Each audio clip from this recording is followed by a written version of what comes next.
Hello guys! Welcome back to my YouTube channel!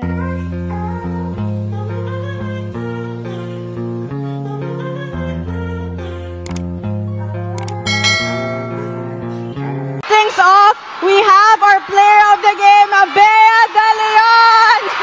Hello po! Bea, 12 points for you. You had the big game. You exploded in this game against the Akari Chargers. You were a key player, especially in that net defense. What was the mindset going into this game today? We just wanted to make sure na yung small balls, lagi sinasabi ni Ate Lai, yung small balls yung key lagi sa any win namin. And personally, I just wanted to keep enjoying what I feel. My knees are healthy and sina Ate Lai and Toti are back. So I just wanted to really enjoy the game. Usually in games, in crowds, you hear people chanting MVP. Tonight, the crowd was chanting BDL. Narinig mo yun, and how did that feel for you being part of this game?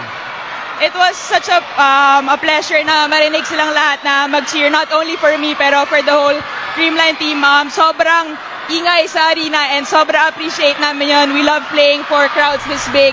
Sobrang salamat sa inyo lahat na nag-cheer po para sa amin. Right. There you go.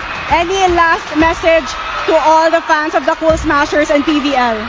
Thank you guys sa pagnood sa amin. Alam kong galing pa kayo kung saan-saan. So from Baguio, La Union, maraming salamat po sa pagdaloy po para manood po sa amin. And sana patuloy niyo po kami supportahan. There you go, your player of the game, Bea De Leon. Hi Mom, hi Dad. Hi Mama, hi Diding, hi Bowo, hi Mami. There you go.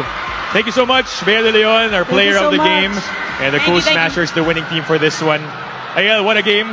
BDL, we'll let you exit. All right.